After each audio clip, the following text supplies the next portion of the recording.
Le week-end dernier, la commune d'Amnéville a accueilli l'équipe suisse de football féminin, venue préparer sa double confrontation face à l'équipe de France de Corinne Diacre samedi 20 et mardi 23 février. L'équipe helvète de la joueuse du Paris Saint-Germain, Ramona Bachmann, a pu profiter des installations de la commune afin d'aborder ces rencontres dans les meilleures conditions.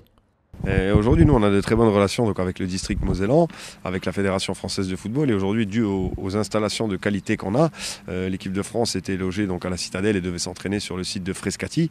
Et donc, le district mosellan a proposé donc, les installations d'Amnéville et de Thionville pour que les Suisses puissent choisir leur infrastructure.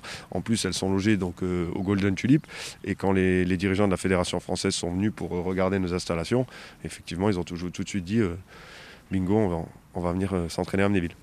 L'équipe suisse est ravie de rencontrer le 11 tricolore au cours de 2 matchs qui leur permettent de se préparer pour d'éventuels play-offs nécessaires pour une qualification à l'Euro 2021.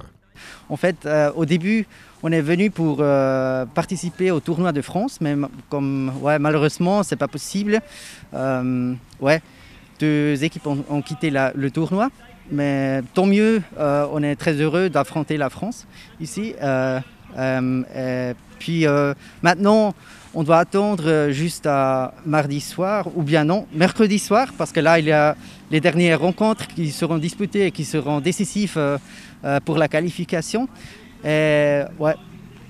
Jeudi matin ou bien mercredi soir, très tard, on sait si on est qualifié directement ou si on doit disputer les playoffs. En effet, il faudra attendre la fin de l'ensemble des matchs de qualification pour savoir si les Suisses font partie des meilleurs seconds qualifiés directement pour l'Euro. Sinon, il leur faudra jouer les barrages. Et l'entraîneur danois Niels Nielsen compte bien faire figurer l'équipe suisse dans ce tournoi international. Ce serait une belle récompense pour cette nation qui s'investit beaucoup pour le football féminin.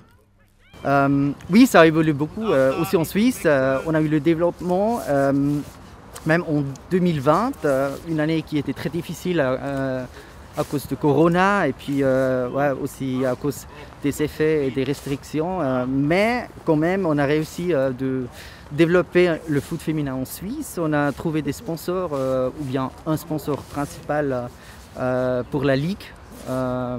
Et puis, on a aussi fait une coopération avec la télévision nationale qui montre des matchs à la télé.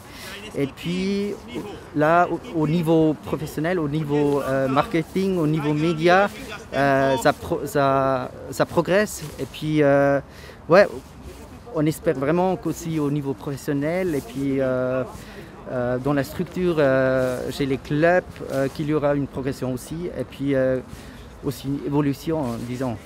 Impossible de parler football féminin sans évoquer l'équipe locale, et cela fonctionne plutôt bien pour les Amnévilloises.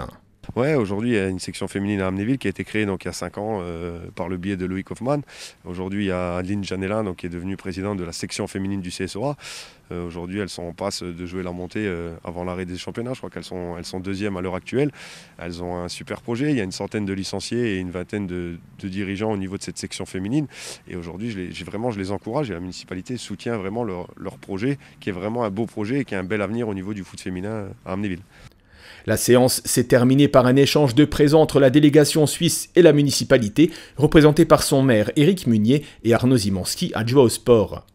Côté résultat, à l'heure de la diffusion de ce sujet, une seule rencontre a été jouée. L'équipe suisse s'est inclinée à Saint-Symphorien face aux Françaises sur le score de 2-0.